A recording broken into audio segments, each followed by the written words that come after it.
लेकिन राहुल गांधी और अखिलेश यादव की अगर बात करें, देखिए जैसे ही ये बयान सामने आता है तो उसके तुरंत बाद ही अखिलेश यादव तो बांटने की बात करने लगते हैं, वो जातीय जनगणना की बात करने लगते हैं। क्या कह रहे थे अखिलेश यादव और राहुल गांधी, सुनिए। मैं चाहता था कि बजट में जाति जनगणना की बात उठे, जो पूरा देश चाहता है। 90% हिंदुस्तान जाति, 95% जाति जनगणना चाहता है। कौन चाहते हैं? दलित चाहते हैं, आदिवासी चाहते हैं, पिछड़ा वर्ग चाहता है, गरीब जनरल कास्ट के लोग चाहते हैं, माइनॉरिटी चाहते हैं, सब चाहते हैं, क्योंकि सब लोगों को यह पता लगाना है कि हमारी भागीदारी कितनी है, हमारी हिस्सेदारी कितनी है। राजनीति का चक्र वहां पहुंच गया है कि हर दल आज जाति जनगणना की बात कर रहा है। अब हमें उम्मीद है कि जाति जनगणना भी होगी और जो डेटा तैयार होगा वो जनता के सामने लाया जाएगा। हम सब वो लोग हैं जो पीडीए परिवार का सम्मान चाहते हैं और सम्मान मिले उन्हें। तो सुना आपने अखिलेश यादव को और राहुल गांधी को, लेकिन आइए अब जरा इस पर हम, ये तो हमारे राजनीतिक, ये तो हमारे सियासतदान हो गए, लेकिन जो आम जनता है वो क्या कुछ कह रही है। सीधा मथुरा में रुख करते हैं। हमारी सहयोगी महिमा इस वक्त हमारे साथ जुड़ी हुई है। महिमा, यूं तो मौका जन्माष्टमी का है और वहां पर सब उसी धूम में भी होंगे, लेकिन पिछले 2 दिन में और स्पेशली अगर मैं आज के योगी आदित्यनाथ के बयान की बात करूं तो क्या इन लोगों को पता है ये लोग किस तरह से रिएक्ट कर रहे हैं, क्या प्रतिक्रिया इनकी? बिल्कुल आप सही कह रहे हैं हिमानी, और सबसे बड़ी बात ये, उत्तर प्रदेश के मुख्यमंत्री योगी आदित्यनाथ की अगर बात की जाए तो आज मथुरा पहुंचे थे। सुबह के समय सबसे पहले उन्होंने जन्मभूमि पूजा अर्चना की और उसके बाद उनका संबोधन हुआ, जिसमें उन्होंने साफ तौर पर एक बात कही कि अगर एकजुट होंगे तो ठीक होगा, अगर बटोगे तो कटोगे। लेकिन इस पूरे मामले को लेकर हमने देखा कि कैसे असदुद्दीन ओवैसी की टिप्पणी सामने आई। अच्छा, देवकीनंदन ठाकुर से हमने बात की इस पूरे मामले को लेकर, उन्होंने कहा कि ये तो ठीक बात की उत्तर प्रदेश के मुख्यमंत्री योगी आदित्यनाथ ने, क्योंकि जब से उनकी तरफ से बयान दिया गया जहां एक तरफ राजनीति हो रही है, उन्होंने बांग्लादेश का एग्जांपल दिया, कोलकाता का एग्जांपल दिया। कुछ लोग इस वक्त हमारे साथ हैं, उनसे इस पूरे मामले को लेकर रिएक्शन ले लेते हैं। दर्शन कर लिए? हाँ कर लिए मैम। ये बताइए, उत्तर प्रदेश के मुख्यमंत्री योगी आदित्यनाथ ने कहा कि हिंदुओं को एकजुट होने की जरूरत है, ठीक कहा क्या? ठीक किया। ठीक कहा, हिंदुओं को एकजुट होने की जरूरत है। बिल्कुल जरूरत है जी, ताकि हम भी अपना दर्शन अच्छे से करें। बांग्लादेश का एग्जाम्पल दे रहे थे कि बांग्लादेश में जो हुआ हिंदुओं के साथ वो यहाँ पर ना हो, इसलिए सभी हिंदुओं को एक साथ रहना चाहिए। हाँ। देखिए कुछ लोग हैं और फिलहाल दर्शन करके आ रहे हैं और अभी यहाँ पर काफी ज्यादा भीड़। मैं तैयारियों की तस्वीरें फटाफट से आपको दिखा देती हूँ, क्योंकि उत्तर प्रदेश के मुख्यमंत्री ने एक तरफ जहाँ आज अपने संबोधन में ये बड़ी बात कही है, लेकिन पूरी मथुरा नगरी में राधे राधे, श्री कृष्ण हरे कृष्ण हरे रामा, बस यही सुनाई दे रहा है, क्योंकि लोग दर्शन करने के लिए। हरे रामा की आप बात कर रही हैं तो महिमा, अगर आप तक मेरी आवाज पहुंच रही है तो कल इसी मथुरा में मुख्यमंत्री योगी आदित्यनाथ उस वक्त वहां पर थे। उन्होंने मथुरा को लेकर भी, श्री कृष्ण जन्मभूमि को लेकर भी एक बड़ा बयान दिया, और जाहिर सी बात है कि जो कृष्ण भक्त यहां पर हैं वो एक अलग ही फिजा जो है वो वहां पर चाह रहे हैं। उस बयान को किस तरह से देखते हैं योगी आदित्यनाथ के ये यहां के लोग?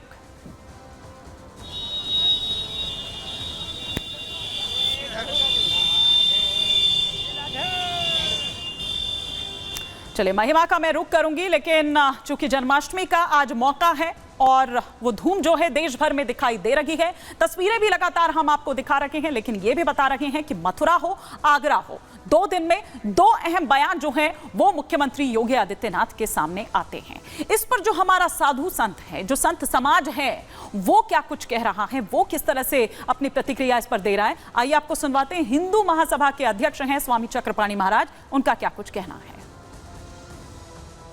उत्तर प्रदेश के मुख्यमंत्री माननीय योगी आदित्यनाथ जी ने बिल्कुल सही कहा है कि राष्ट्र सर्वोपरि है और सर्वोपरि होना चाहिए, और उन्होंने आगे ये भी कहा कि हम बटेंगे तो कटेंगे।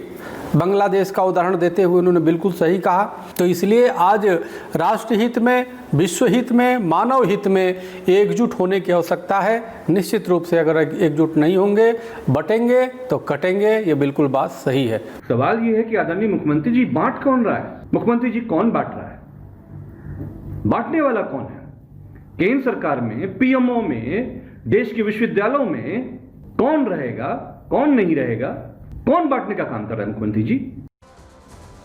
स्वामी जमाई को आप सुन रहे थे और साथ ही साथ स्वामी चक्रपाणी महाराज को आप सुन रहे थे, लेकिन मुख्यमंत्री योगी आदित्यनाथ फुल ऑन जो सनातन की पिच है उस पर बैटिंग कर रहे हैं, उस पर खेल रहे हैं। हिंदू जागरण वो करते रहेंगे, उनको एकजुट करते रहेंगे और विपक्ष की जो रणनीति है, जो राजनीति है इसको लेकर, उसको वो सफल नहीं होने देंगे, ये भी उन्होंने साफ बता दिया है। एक रिपोर्ट इसी से जुड़ी हम आपको दिखाते हैं।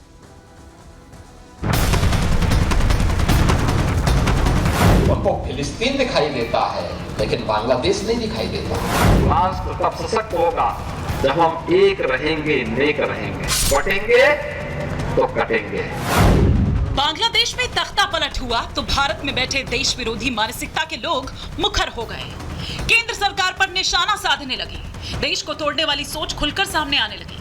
तख्ता पलट बांग्लादेश की पहली तस्वीर थी, लेकिन बांग्लादेश की जो दूसरी तस्वीर दुनिया के सामने आई उसने सनातनियों को झकझोर कर रख दिया। तख्ता पलट होते ही कट्टरपंथी बांग्लादेश के हिंदुओं पर टूट पड़े, हिंदुओं के घरों में लूटपाट की, आस्था के मंदिर को जला डाला, महिलाओं के साथ हैवानियत की हदें पार कर दी। जिन लोगों ने तख्ता पलट पर खुशी जताई थी वो बांग्लादेश के हिंदुओं पर हो रहे अत्याचार पर मौन धारण कर बैठ गए थे। जिन लोगों को फिलिस्तीन के मुस्लिमों की चिंता थी उन्होंने बांग्लादेश में हिंदुओं पर हो रहे अत्याचार पर आंखें बंद कर ली। ऐसे में उत्तर प्रदेश के मुख्यमंत्री योगी आदित्यनाथ ने सनातन विरोधी मानसिकता वालों को आईना दिखाया। इन सब के मुंह बंद है बांग्लादेश की घटना पर, कोई बोलना नहीं चाहता। जो लोग दुनिया के अंदर अन्य मुद्दों पर बोलते हैं, मुखर होकर के बोलते हैं, उनको फिलिस्तीन दिखाई देता है लेकिन बांग्लादेश नहीं दिखाई देता, क्योंकि वहां मंदिर तोड़े जा रहे हैं और हिंदू मारा जा रहा है, संतों पर अत्याचार हो रहा है। सनातन की पिच पर मुख्यमंत्री योगी ताबड़तोड़ बैटिंग कर रहे हैं। सीएम योगी ने जहां कल मथुरा में सनातन के इतिहास और सनातन के गौरव का बखान किया, तो वहीं आज आगरा पहुंचने पर सनातनियों को एकजुट रहने का संदेश दिया। यह संदेश इसलिए भी था क्योंकि भारत में कई दल ऐसे हैं जो सनातनियों को जाति में बांटने की कोशिश करते रहे हैं। राष्ट्र से बढ़ करके कुछ नहीं हो सकता, कुछ नहीं हो सकता, और राष्ट्र तब सशक्त होगा जब हम एक रहेंगे, नेक रहेंगे, तभी नेक रहेंगे, बटेंगे तो कटेंगे। सनातन की रक्षा के लिए मुख्यमंत्री योगी ने हुंकार भरी तो हिंदू संगठनों और संत समाज ने मुख्यमंत्री योगी के बयान का खुलकर समर्थन और स्वागत किया। अगर योगी जी ने ये कहा कि बटोगे तो कटोगे और एक रहोगे तो नेक रहोगे, सुरक्षित रहोगे, समृद्ध रहोगे, इसमें बवेला किस बात का? और ये तो दुनिया भर में हमने देखा है कि जहाँ जहाँ हिंदू बटा या जहाँ जहाँ हिंदू घटा वहाँ वहाँ देश बटा। बांग्लादेश की स्थिति कोई कमतर नहीं है, दुनिया देख रही है, लेकिन कोई हिंदू के लिए नहीं बोल रहा। ये दुर्भाग्यपूर्ण है, लेकिन चेतना जागृत करने का भी समय है। हिंदुओं को बांट दिया जा रहा है, जातियों में बांटा जा रहा है, प्रांतों में बांटा जा रहा है, लेकिन आज हिंदू समाज ने आंखें खोलने की जरूरत है। और महाराज जी ने जो बताया है, बटेंगे तो कटेंगे, एक साथ रहेंगे तो सुरक्षित रहेंगे, यह महाराज जी का आदेश पालन करना हमारा कर्तव्य है। मथुरा और आगरा में दिए गए मुख्यमंत्री योगी के ये बयान बता रहे हैं कि विपक्ष की हिंदुओं को जाति में बांटने वाली राजनीति आसानी से कामयाब नहीं होने वाली। मुख्यमंत्री योगी ऐसे ही हिंदू जागरण का अभियान चलाते रहेंगे। Bureau report, Republic Bharat. तो विपक्ष चाहे कितनी ही राजनीति इस पर क्यों ना कर ले, लेकिन वो उसकी रणनीति, उसकी राजनीति सफल नहीं होने देंगे, ये साफ तौर पर बता दिया है। लेकिन जो हमारे कुछ हिंदू धर्मगुरु हैं, जो मौलाना साहब हैं, वो क्या कह रहे हैं इस पूरे मुद्दे पर, वो किस तरह से देख रहे हैं इस पूरे मुद्दे को, आइए आपको दिखाते हैं। योगी जी आने वाले भविष्य को देख रहे हैं, जो भारत का भविष्य हो सकता है अगर हम नहीं इकट्ठे हुए। पाकिस्तान में कटे हैं, हम जम्मू कश्मीर में कटे हैं, हम बांग्लादेश में हाल फिलहाल में कटे हैं, क्योंकि हम वहाँ बटे हैं। अगर हम वहाँ बटे ना होते तो हम कटे ना होते।